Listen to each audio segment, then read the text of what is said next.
Hoje nós falaremos sobre Eclesiastes, capítulo 5. Vocês são, com certeza, bem inteligentes para compreenderem isso logo de cara. Mas a gente vai falar e abordar algumas questões. Por exemplo, nós vivemos uma época um pouco distinta. O exercício que nós fazemos quando nós olhamos para a palavra de Deus, especialmente para o livro do Eclesiastes, é que nós nos lembramos que esse é um livro de sabedoria, escrito, obviamente, por alguém sábio, por alguém famoso, por alguém rico, que foi o rei Salomão, e ele começa a fazer alguns apontamentos sobre a vida. Nos lembrando também que esse livro foi escrito num período muito distante do nosso, há muito tempo atrás, em um lugar bem distante, costumes diferentes dos nossos, uma cultura totalmente distinta da nossa, e nós conseguimos perceber ainda, por ser a palavra de Deus, como esses valores que são tão claros nesse livro se aplicam à nossa realidade, mesmo hoje, em uma época totalmente distante dessa que foi escrita. Hoje, a nossa era, a nossa época, a nossa geração, traz consigo algumas características que são bem marcantes, e a gente consegue perceber isso de forma muito fácil quando nós olhamos para a vida de um modo geral. Por exemplo, nós vivemos uma constante exposição aos extremos. Na campanha política, por exemplo, isso ficou muito claro para nós, e talvez alguns de nós tivéssemos pensado que isso se encerraria no segundo turno das eleições, e a gente acabou percebendo que aquele, na verdade, era o começo para todas as coisas.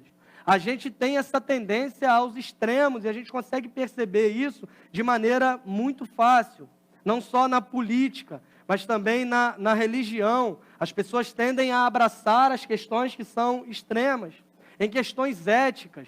Nessa questão de partidarismo político, por exemplo, às vezes me dá a impressão que a pessoa escolheu um partido para torcer, independente das decisões que forem tomadas, ela concordando ou não com aquilo, ela vai defender aquilo com todo afinco, com todo rigor, porque para ela a sua própria opinião, a sua própria moral, a sua própria ética tem muito menos valor do que escolher um lado e defender esse lado até a morte.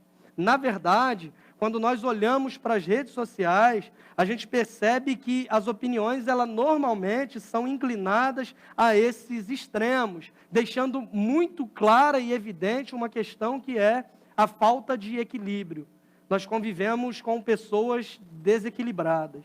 Nós somos pessoas desequilibradas, e se não tomarmos cuidado com isso, a gente vai se distanciando cada vez mais do equilíbrio e caminhando em direção a extremos, ou a um extremo, ou a outro extremo, e isso faz com que a gente crie pequenos guetos e não saiba conviver com o que é diferente de nós, e não saiba aprender com a experiência daquele que é diferente de nós, porque nós temos essa tendência à questão da falta do equilíbrio e de abraçarmos os extremos. Salomão mesmo, nessa análise que ele vem fazendo, no livro do Eclesiastes, semana passada nós vimos sobre isso, com a questão do trabalho. Alguns que trabalham demais, se matam de trabalhar, pensam que a sua identidade é definida por aquilo que se faz, e por outro lado, aqueles que se recusam a trabalhar, já que o trabalho não é o que me confere identidade, eu abro mão também de trabalhar, e ele repreende esse pensamento desequilibrado. Ele repreende essa tendência aos extremos, dizendo que devemos nos portar com equilíbrio. O tema que é proposto no capítulo 5 de Eclesiastes é um tema que foi durante muito tempo falado na igreja cristã, na igreja evangélica. É um tema que talvez não tenha sido tão bem compreendido quanto foi falado, mas é um tema que aponta para nós também e deixa muito claro algumas percepções com a questão da falta de equilíbrio. Salomão se propõe a falar no capítulo 5 de Eclesiastes sobre a questão da reverência. Eu não sei se você já ouviu falar muito sobre reverência, mas é fato que a gente consegue perceber também, sem se esforçar muito para isso, lembrando talvez da tua infância, da igreja que você ia muito tempo atrás, que tinha um diácono que achava que o ministério dele era tornar a vida dos outros mais chata e ficar reclamando, e as crianças odiarem ele, e quanto mais ele estava feliz, que aquele era o objetivo de vida dele. Então, o que a gente fazia? Chato, não estou falando aqui, tá, gente? Então, a realidade da sua infância. A CBM não existia na sua infância, então não pense que eu estou jogando indireta para ninguém. Mas pegava os irmãos mais chatos e colocavam lá, porque a função do diácono é acabar com a alegria da pessoa, e normalmente ele usava esse tema. Você tem que ter reverência isso é falta de reverência. Em certo sentido, uma compreensão boa, em certo sentido, uma compreensão não tão boa assim, mas é fato que se falava muito sobre isso. E os irmãos mais legais, que não eram chatos, eles acabavam se tornando pastores, certo? Era o que acontecia antigamente.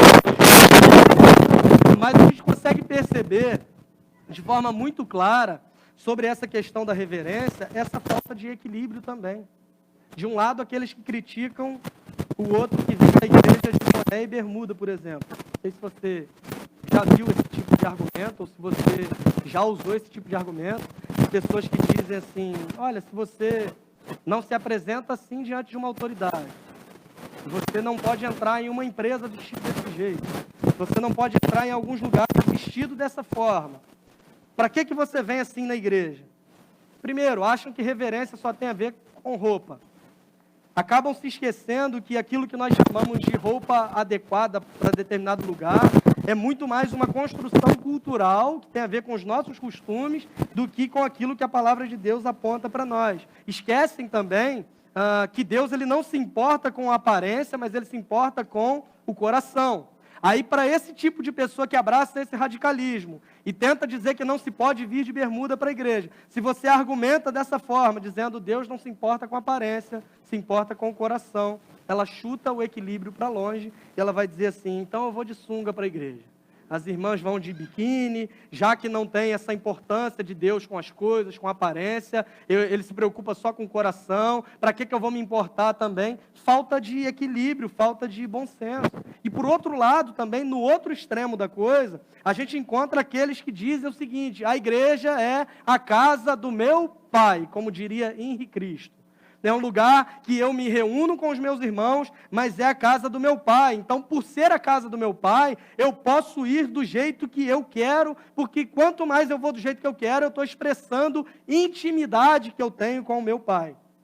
Só que se esquecem também, por abraçarem esse extremo, que se a casa é do pai, quem determina as regras não é o filho, é o próprio pai.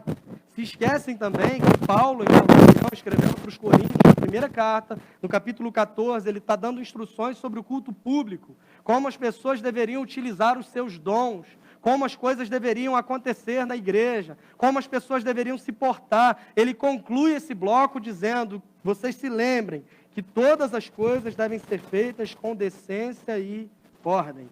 E aí, se você fala para uma pessoa que abraça esse extremo, que por conta disso você deve sim se importar com o tipo de veste que você usa, com moderação no seu modo de vestir, por exemplo, com não ser um instrumento ou uma pedra de tropeço, que talvez leve o seu irmão a ter pensamentos impuros, aí a pessoa chuta também o equilíbrio, o bom senso e diz para você, essa igreja me parecia leve, mas na verdade ela é muito cheia de doutrina igual às outras, e não sabe nem o que significa a palavra doutrina. Percebe como é complicado? Esse é apenas um exemplo acerca de reverência, mas a nossa era, a gente consegue perceber isso sobre todas as coisas. Nós vivemos uma época do Google, das redes sociais. Não sei se você tem esse costume, eu estava até conversando com alguém ali antes do culto, acho que com o Rodolfo, e a gente estava falando que às vezes a gente sente alguma dor assim, você vai no Google, você já acha que é o especialista na doença, você dá o seu diagnóstico, você já descobre o que você tem, você já sabe qual é o tratamento, de modo que você vai no médico, ele diz, e você acaba duvidando, discutindo com o médico, como se você fosse mais capaz do que ele, porque o Google te transformou num especialista. E nós conhecemos pessoas, eu tenho certeza que você conhece pessoas assim, se não conhece, eu te apresento depois algumas, que se julgam especialistas em todo e qualquer assunto.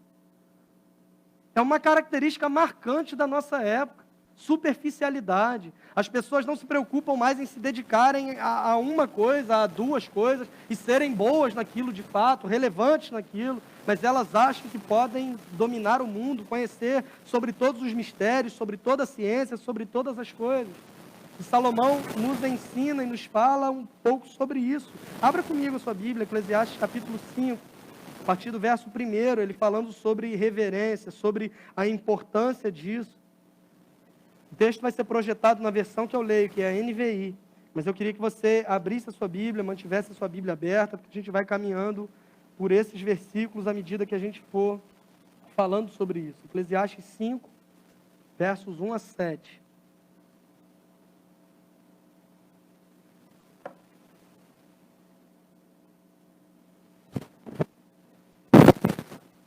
Diz assim o texto, a palavra de Deus.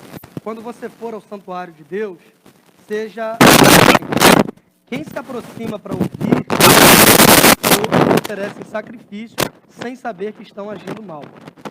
Não seja precipitado de lábios, nem apressado de coração para fazer promessas diante de Deus. Deus está nos céus e você está na terra. Por isso, fale pouco. Das muitas ocupações brotam sonhos. Do muito falar nasce a prosa vã do tolo. Quando você fizer um voto, cumpra-o sem demora, pois os tolos desagradam a Deus. Cumpra o seu voto. É melhor não fazer voto do que fazer e não cumprir. Não permita que a sua boca o faça pecar. E não diga ao mensageiro de Deus, o meu voto foi um engano. Por que irritar a Deus com o que você diz e deixá-lo destruir o que você realizou? Em meio a tantos sonhos absurdos e conversas inúteis, tenha temor de Deus. Vamos orar mais uma vez? Senhor, te louvamos pela leitura da Tua palavra e pedimos que o Senhor fale conosco, aplicando ela aos nossos corações, para que a gente viva uma vida que Te agrade, uma vida de acordo com o que o Senhor planejou para nós. Somos gratos a Ti e oramos no nome de Jesus. Amém.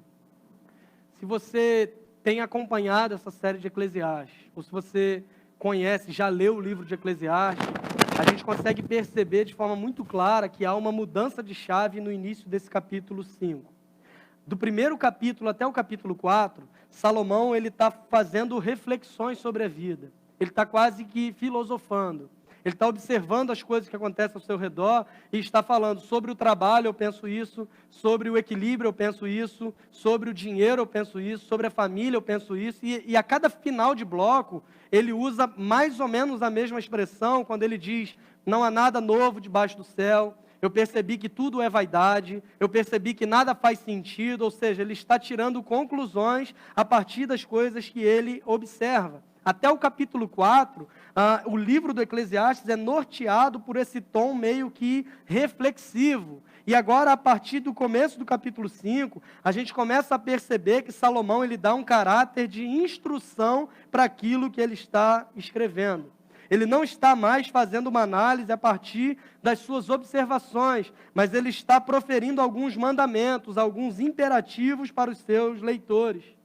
No capítulo 4, no final dele, você vai ver que a última frase diz assim, isso também não faz sentido, é correr atrás do vento. E no capítulo 5 ele começa de forma bem direta e prática, dizendo, quando você for ao santuário de Deus, seja reverente. Ele está escrevendo, lembre-se, em um contexto onde as pessoas já compreendiam a importância de estarem reunidas para adorar e para celebrar a Deus.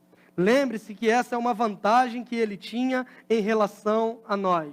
Hoje em dia, as pessoas, por conta dessa falta de equilíbrio, que a gente já falou sobre isso no começo, elas ouvem com frequência que nós não somos salvos pelo que nós fazemos, nós não somos salvos pelas boas obras, nós não somos salvos pela quantidade de dinheiro que nós damos para a igreja, nós não somos salvos pela frequência nos cultos. Então, por conta dessa falta de equilíbrio e por tanto ouvirem isso, elas pensam o seguinte, já que eu não sou salvo por nada disso, eu não vou me dedicar a absolutamente nada disso também. Não vou para a igreja, não vou contribuir, não vou me comprometer, não vou me dedicar com meus talentos, com meus dons, com uma série de coisas. Salomão está falando em um contexto onde as pessoas compreendiam a importância dessas coisas. Lembre-se que, embora todas essas coisas que eu falei, elas não nos levam para o céu, elas acabam revelando o quanto do céu está dentro de nós. No caso de Salomão, ele está em uma realidade onde esses pressupostos já existiam. Isso já era uma realidade para os seus ouvintes e para os seus leitores e no contexto em que eles estavam vivendo. As pessoas já compreendiam a importância desse compromisso. Aliás, para eles, isso era até mais do que um compromisso, mas era também uma obrigação. Enquanto para nós hoje, a gente fica meio que adiando. É muito comum você perceber pessoas que compreendem a questão de estar em um culto, estarem presentes em um culto na semana, por exemplo, como algo que eu faço se eu não tiver qualquer outra coisa importante para fazer. Ah, meu time joga no domingo à noite. Ah, mas vem no culto da manhã. Não, eu vou ficar me preparando já, que o meu coração, eu não consigo, eu fico o dia inteiro ansioso. Meu time joga de manhã, eu não vou à noite porque perdeu, não quero ver. Se perder jogo fosse motivo para não vir para a igreja, eu não era nem cristão, porque eu sou botafoguense, vocês sabem muito bem disso. Mas às vezes as pessoas encaram como a última opção possível. Eu não tenho um programa mais interessante. O pastor fala que não é frequência na igreja que me leva para o céu. Não vou me importar com isso. Vou procurar outra coisa para fazer. Choveu, não vou para a igreja. Está calor, não vou para a igreja. Tratamos como o último dos eventos na nossa escala de prioridades. Afinal de contas, não é isso que nos leva para o céu. Mas isso mostra quanto do céu há dentro de nós. Isso mostra a importância que nós damos a isso que Salomão está falando, a essa reunião pública, para que possamos adorar a Deus. Para essas pessoas isso era uma obrigação. E aí você pensa, mas isso é no contexto do Antigo Testamento, que a presença de Deus estava relacionada com o templo. Eu aprendi que no Novo Testamento eu sou morada do Espírito Santo. Então, onde eu estiver, eu estou na casa de Deus. Não preciso ir para a igreja, não preciso me importar com isso. E se esquecem da importância de estarmos juntos, celebrando a Deus coletivamente. Jesus mesmo disse que onde estiverem 2 ou 3 ou mais reunidos em meu nome, ali eu estarei presente. A palavra de Deus nos diz que Deus habita no meio dos louvores. A palavra de Deus nos diz em Hebreus de forma bem direta, não deixem de congregar como é costume de alguns. É uma instrução muito clara, mas nós começamos a criar justificativas, tudo isso por conta dessa falta de equilíbrio. Nós não sabemos conviver com liberdade. Ou nós somos obrigados a fazer, ou nós não fazemos. Por isso é muito comum no cenário evangélico você ver algumas proibições que a Bíblia não traz, não tem base bíblica, mas as pessoas proíbem porque os outros têm dificuldade de conviver com o equilíbrio. Nós não vamos mudar a mensagem do Evangelho dizendo que você tem que estar necessariamente aqui para ser salvo, porque não é isso que a palavra de Deus nos diz. Mas nós entendemos que compreender a mensagem do Evangelho traz também consigo implicações práticas para a nossa vida, dentre elas esse tipo de importância. E Salomão está dizendo para essas pessoas, vocês já se reúnem para adorar a Deus, vocês já se reúnem no santuário, vocês já se reúnem para celebração, de forma bem direta, já que vocês já fazem isso, como fazer? E ele diz, quando você for ao santuário de Deus, seja reverente. E é o primeiro ponto. Em outras versões vai dizer, guarde o teu pé quando entrares na casa do Senhor. Pense naquilo que você está prestes a fazer. Se prepare para esse momento. Como eu falei, se choveu, a pessoa não quer ir para a igreja. Se fez sol, ela não quer. Se o time dela joga. Só que você vai para o seu trabalho em todas essas circunstâncias. Pastor, você está dizendo que ir para a igreja tem a mesma importância de ir para o trabalho? Não. Estou dizendo que ir para a igreja tem mais importância do que ir para o trabalho. Que a gente está falando de cuidar daquilo que é além do que é material. A gente está falando de cuidar de coisas que vão refletir na eternidade. E às vezes nós não damos a devida importância para isso. E já que você vai, quando você chegar, seja reverente. De forma bem prática. Chegue cedo. Para você não entrar naquela correria sem saber o que está acontecendo, aquela confusão e procura lugar e vê um do outro lado, e aquele tumulto, de forma bem prática.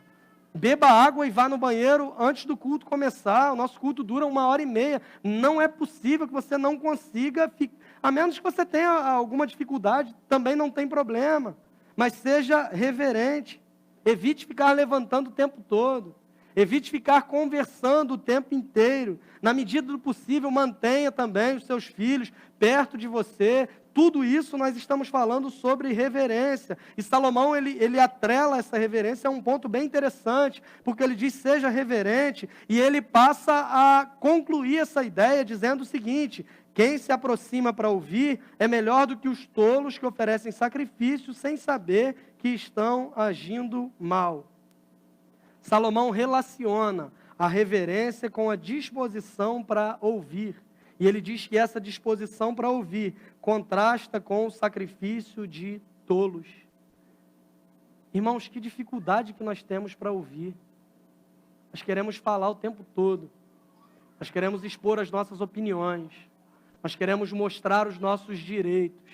Nós queremos certificar e deixar muito claro para o outro que nós estamos com a razão em qualquer das discussões que nós participamos. Nós temos uma enorme dificuldade de ouvir. E pode ser que a tua avó tenha sido alguém tão sábia quanto foi Salomão e tenha te dito já por algumas vezes que você tem 2 ouvidos e uma boca. Isso significa que você tem que ouvir mais e falar menos. Sabedoria para a vida, conselho prático para a vida. Mas o quanto isso é difícil, só nós sabemos. Queremos o tempo todo falar, expor, impor aquilo que nós pensamos. E Salomão está dizendo que a nossa adoração, ela tem muito mais a ver com saber ouvir do que com saber falar. As nossas celebrações, as nossas músicas, os cânticos, as palavras que dizemos a Deus, na verdade são uma resposta à mensagem do Evangelho que nós ouvimos. E ele está dizendo, saibam ouvir e não sejam como os tolos que oferecem sacrifícios sem saber que estão agindo mal. Tolos eram aqueles que ofereciam a Deus sacrifícios defeituosos. As pessoas, nesse contexto, ofereciam animais para pedir perdão a Deus pelos seus pecados. Animais eram mortos, e esses tolos, esse sacrifício de tolos era exatamente isso. As pessoas pegavam os animais que não serviam para o seu rebanho. Eu não quero mais, esse animal vai morrer, ele tem uma doença, ele tem um problema que não tem cura, então eu pego esse sacrifício e ofereço a Deus. Aquilo que não serve mais para mim, eu ofereço para Deus. É a mesma lógica. Se eu não tenho nada de importante para fazer, eu vou para a igreja. Agora, qualquer outro programa que eu tiver, é a minha prioridade em detrimento de estar com os meus irmãos reunidos para celebrar a Deus. Tolos eram aqueles que acreditavam que os seus sacrifícios apagavam os pecados sem haver necessidade de arrependimento. Nenhuma diferença da nossa realidade hoje, de pessoas que contribuem financeiramente e acham que Deus as deve alguma coisa por conta disso. Acham que não precisam se arrepender dos seus pecados, porque de certo modo estão pagando e comprando o direito de serem perdoados, mas a Bíblia nos diz que para que haja perdão é fundamental que haja arrependimento. Tolos são esses que acham que podem comprar Deus. E Salomão está contrastando isso com a reverência, com saber ouvir, e ele chama esse tipo de atitude de tolice, loucura. Ele está dizendo, para vencer essa tolice, só tem uma forma, aprenda a ouvir. O Novo Testamento vai apontar para nós a importância disso, quando nos diz que nós somos salvos, não é pelo que fazemos, é pela graça, por meio da fé, e isso não vem de vós, é dom de Deus. É um presente que nós recebemos de Deus, a nossa própria fé. E como isso se manifesta? A Bíblia vai dizer para nós que a fé vem pelo ouvir, e o ouvir pela palavra de Deus. Paulo escreve sobre isso aos Romanos. Para que a tua adoração a Deus seja reverente, aprenda a ouvir. A segunda coisa, já que aprender a ouvir tem a ver com a nossa adoração, no verso 2 ele nos dá algumas instruções que se aplicam às orações que nós fazemos. Não seja precipitado de lábios, nem apressado de coração para fazer promessas diante de Deus. Deus está nos céus e você está na terra. Por isso, fale pouco. Se a primeira instrução é aprenda a ouvir, a segunda instrução é fale pouco. Se a primeira orientação para que a tua adoração seja reverente tem a ver com saber ouvir, a segunda, para que você tenha uma oração coerente, é fale pouco. E a razão pela qual Salomão nos instrui a falarmos pouco, ele vai dizer o seguinte: Deus está nos céus e você na terra, por isso fale pouco.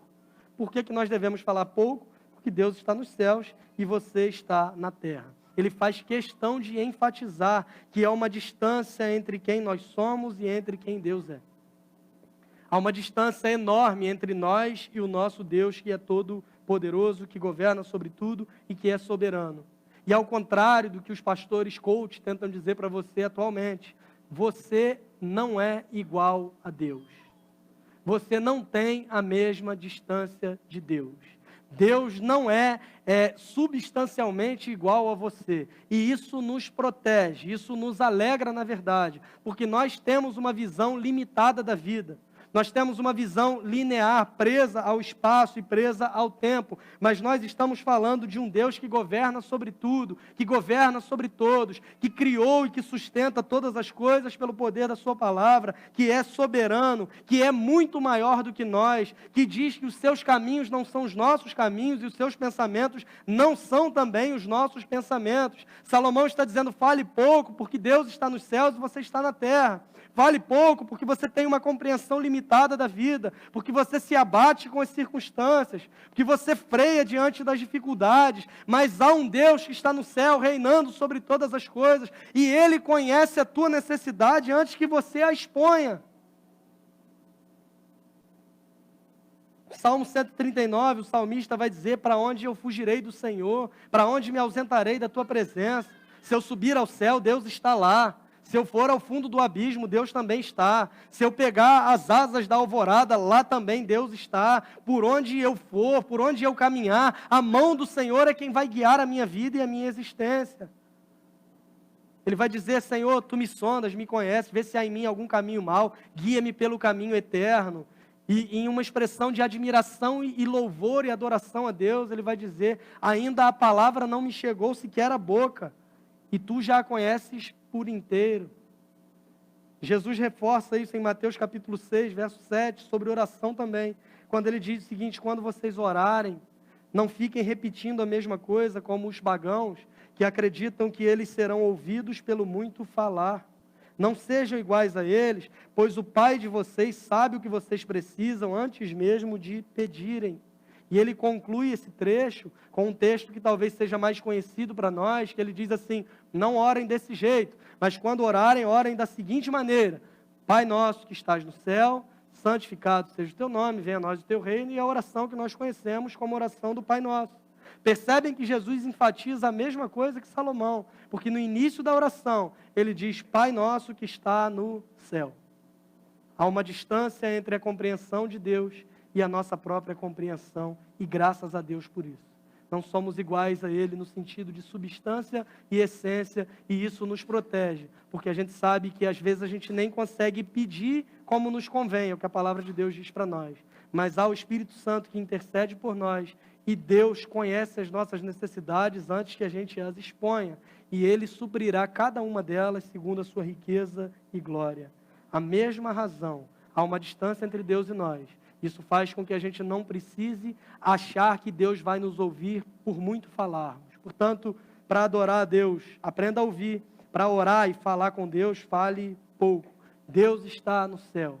Deus está reinando. Deus está no controle. Confie nele e fale pouco. A nossa oração é o que diminui essa distância. Porque quando oramos, nós estamos falando com Deus. Mas nós não seremos ouvidos pelo muito falar. Confie que Deus conhece todas as suas necessidades. Confie que Deus compreende tudo aquilo que você precisa e há de suprir cada uma dessas necessidades. Salomão, ele conclui esse trecho também, no versículo 3, falando sobre tolice novamente. Das muitas ocupações brotam sonhos, e do muito falar nasce a prosa vã do tolo. Ele está usando um provérbio, um ditado. Muitas preocupações levam a muitos sonhos. E ele conclui dizendo: quem fala demais acaba falando aquilo que não deve. Quanto mais nós falamos, mais risco nós estamos correndo de pecar com a nossa própria boca. Quanto mais nós estamos falando, mais propensos nós estamos ao erro com as nossas próprias palavras. É do muito falar que nasce a conversa vã do tolo. Traduzindo esse provérbio de Salomão para a nossa realidade: quem fala demais dá bom dia a cavalo. É a mesma coisa que ele está querendo dizer. Portanto, para que haja uma adoração reverente, aprenda a ouvir. Para que haja uma oração coerente, fale pouco. E agora ele nos orienta sobre um tema interessante também no verso 4, e ele nos diz de forma muito clara e direta: cumpra os votos que fizer. Quando você fizer um voto, cumpra-o sem demora, pois os tolos desagradam a Deus. Cumpra o seu voto. Salomão é rei de Israel. Seus leitores, os seus interlocutores, os seus próximos, são pessoas habituadas com a lei do povo de Israel. Ele está fazendo uma alusão a um texto de Deuteronômio, capítulo 23, versos 21 a 23, onde há a instrução de Deus sobre isso, e diz exatamente o seguinte: se um de vocês fizer um voto ao Senhor, ao seu Deus, não demore a cumpri-lo, pois o Senhor, o seu Deus, certamente lhe pedirá contas, e você será culpado de pecado se não o cumprir. Mas, se você não fizer o voto, de nada será culpado. Faça tudo para cumprir o que os seus lábios prometeram, pois com a sua própria boca você fez espontaneamente o seu voto ao Senhor, ao seu Deus. O que é um voto? Um voto é uma promessa condicional feita ao Senhor.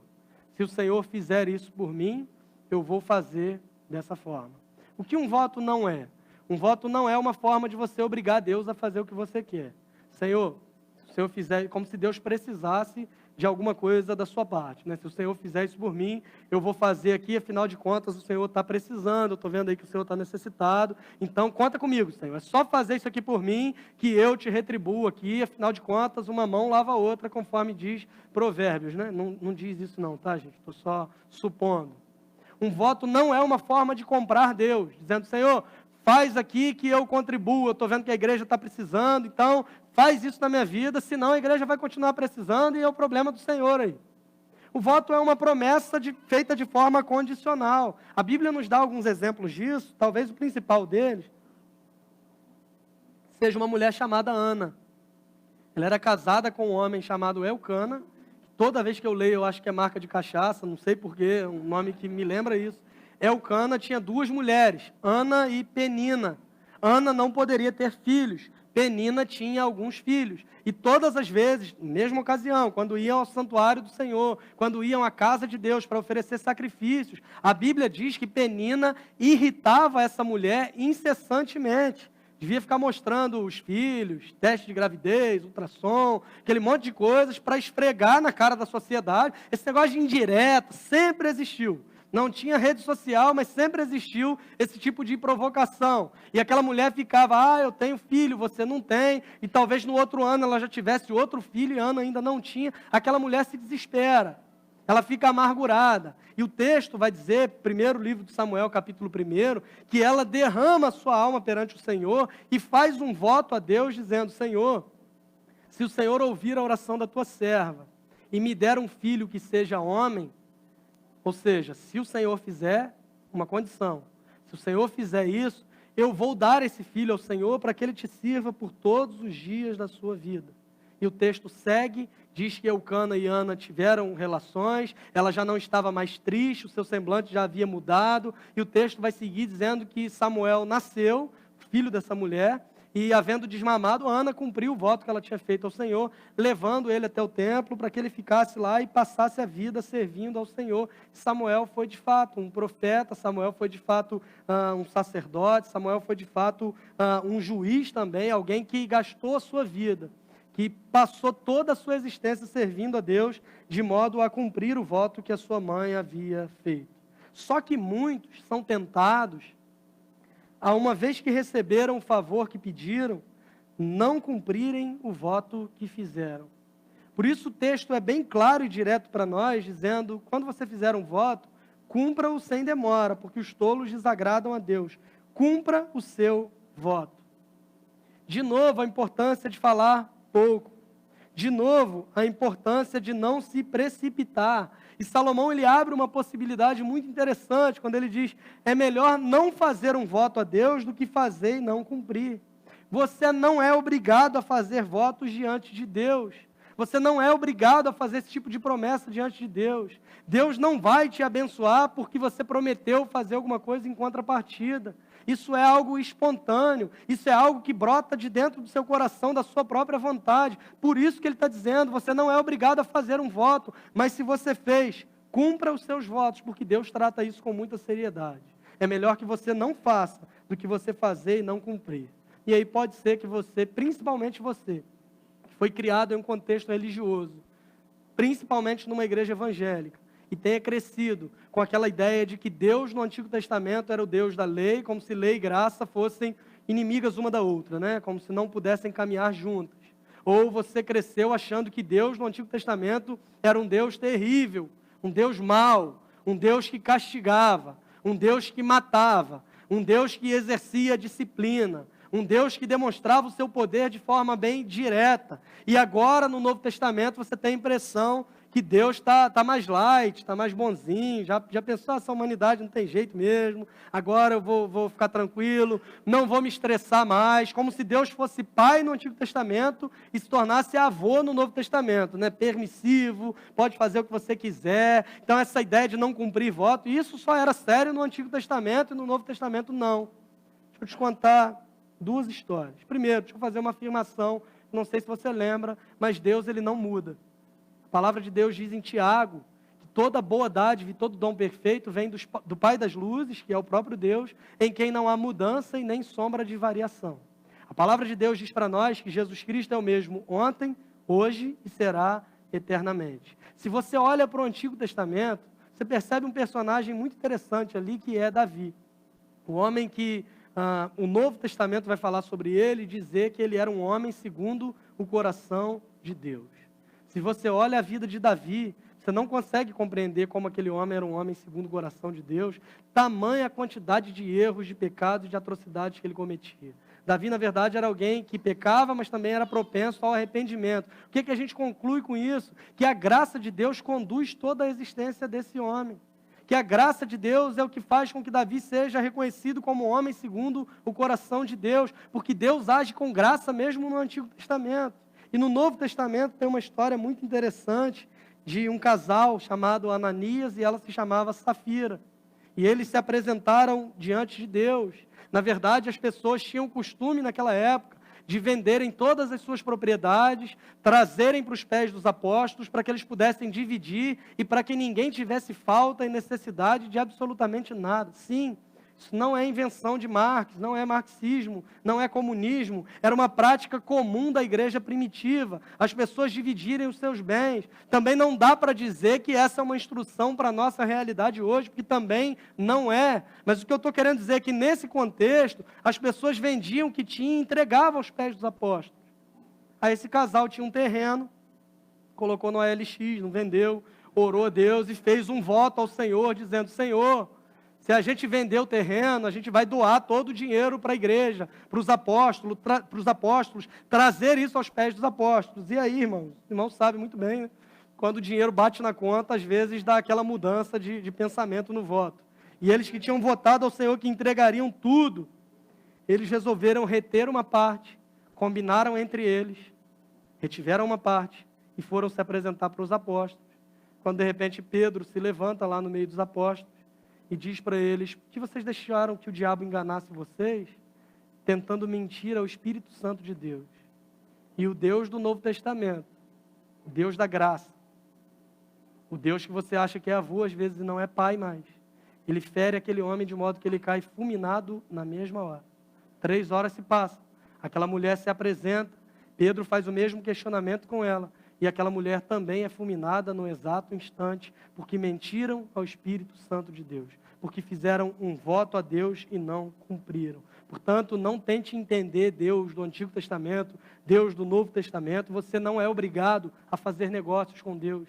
Você não é obrigado a fazer votos a Deus, mas se você fez, considere a seriedade de cumprir, porque essa é uma obrigação sua e Deus não se agrada de pessoas que são tolas, que prometem as coisas e não cumprem. No costume judaico, as pessoas prometiam, às vezes de modo público, elas juravam publicamente doar alguns objetos e quantias caso conquistassem alguma bênção ou favor divino. E quando elas recebiam esse favor e elas não cumpriam, os sacerdotes eles tinham autonomia e liberdade para enviar pessoas para cobrarem. Olha, você disse que daria 10 quilos de prata se o teu filho ficasse curado da doença que ele tinha. A gente está vendo que ele está curado, ele está bem. E aí, cadê os 10 quilos de prata? Imagina, irmão, se essa moda pega nos dias de hoje, a confusão e a complicação que isso não seria. Por isso que o texto no versículo 6 vai dizer o seguinte: não permita que a sua boca o faça pecar e não diga ao mensageiro de Deus, que eram essas pessoas: o meu voto foi um engano. Essas pessoas que os sacerdotes enviavam para cobrar, não diga para eles, eles são advertidos a não dizer: eu me enganei, eu errei, eu me precipitei. Sim, você se enganou, você errou, você se precipitou, mas você fez um voto. E Deus não se agrada de alguém que faz um voto e não cumpre, por isso, trate isso com seriedade. E o versículo 7 em meio a tantos sonhos absurdos e conversas inúteis, tenha temor de Deus. Na verdade, esse ponto é o que serve de base para os outros 3. Ao invés de usar palavras vazias, tenha temor de Deus. Ao invés de viver e pensar sobre a vida de forma desequilibrada, tenha temor de Deus. Ao invés de não prestar ao Senhor a devida reverência, tenha temor de Deus. Ao invés de falar demais e não cumprir com o que falou, tenha temor de Deus. Essa palavra às vezes é mal compreendida. Talvez a nossa língua não tenha uma palavra que traga uma expressão melhor do que ela significa. E às vezes a gente confunde temor, que na verdade pode significar também medo. Mas a ideia aqui não é que tenhamos medo de Deus, não está ligada com medo, mas está ligada à questão exatamente da reverência. Algum comentarista bíblico, não me recordo o nome, mas ele diz que o temor do Senhor é uma mistura de admiração com desejo. Eu admiro o Senhor e por conta disso eu o desejo, eu quero ser parecido com Ele. Temor de Deus como base para a adoração. Eu adoro o Senhor porque eu o admiro, eu entendo o que Ele fez por mim na cruz do Calvário e eu desejo ser igual a Ele. Então, à medida que eu adoro a Deus, eu vou sendo transformado dia após dia para que eu me torne cada vez mais parecido com Ele. O mesmo Salomão vai dizer em Provérbios capítulo 9, versículo 10, que o temor do Senhor é o princípio da sabedoria. Não baseie, irmãos, a tua caminhada com Deus, a tua caminhada cristã, nessa relação de negócios. Se Deus fizer, eu faço. Se Deus me abençoar, eu retribuo. Não baseie a tua caminhada cristã na tua capacidade de cumprir os votos ou até mesmo de obedecer à lei. Mas entenda que o que deve te dar motivação na caminhada é exatamente o temor do Senhor. Salomão, ele abre a possibilidade até mesmo de nem fazermos votos a Deus. Nós não nos relacionamos com Ele pela nossa capacidade de cumpri-los. Nós nos relacionamos com Deus não é pela nossa força, mas é porque nós compreendemos aquilo que Ele fez por nós. A nossa adoração, o cumprimento dos nossos votos são sempre resposta a algo que Deus já fez por nós, porque a iniciativa não pode ser nossa. A isso nós chamamos Evangelho de Cristo Jesus. A expressão máxima do que é o temor de Deus, dessa mistura de admiração com desejo, admirá-lo por entender o que Ele fez por mim na cruz e desejar ser a cada dia mais parecido com Ele. O homem que foi criado perfeito, essa é a mensagem do Evangelho. Deus conversava todos os dias com o homem no jardim, não havia barreiras entre eles, mas esse homem decide pecar, desobedecer, se afastar de Deus, e esse relacionamento foi quebrado. O nosso pecado agora faz separação entre nós e o nosso Deus, e não há nada que esse ser humano possa fazer para restabelecer esse relacionamento, absolutamente nada. São todas expressões vazias e tentativas totalmente frustradas, boas obras, religião, qualquer outra coisa que a gente tente é incapaz de reconstruir esse relacionamento que foi quebrado pelo pecado. Diante dessa impossibilidade, Deus envia o seu Filho perfeito para viver essa vida perfeita, vida essa que nós éramos incapazes. O que Ele faz por nós, Ele assume a condenação pelos nossos pecados. Ele assume o castigo que era nosso. De modo que Isaías, profetizando acerca dele, vai dizer, por exemplo, que o castigo que nos traz a paz estava sobre ele e pelas suas feridas nós fomos sarados. Ele assume a pena dos nossos erros. Ele assume a condenação dos nossos pecados. Ele é morto, ele é pregado em uma cruz, ele morre. Mas a mensagem do Evangelho continua, porque por ela nós entendemos também que Deus o ressuscita ao terceiro dia, nos provando que o sacrifício foi aceito por Deus. E nós, que éramos alvos da ira de Deus, somos salvos agora da ira de Deus, pela fé naquilo que Cristo Jesus fez por nós. E esse é um presente da sua graça. Não é algo que nós merecemos, não é algo que nós conquistamos, não é uma iniciativa nossa, não parte de nós, mas é algo que Deus realizou totalmente em Cristo Jesus e fez isso por nós.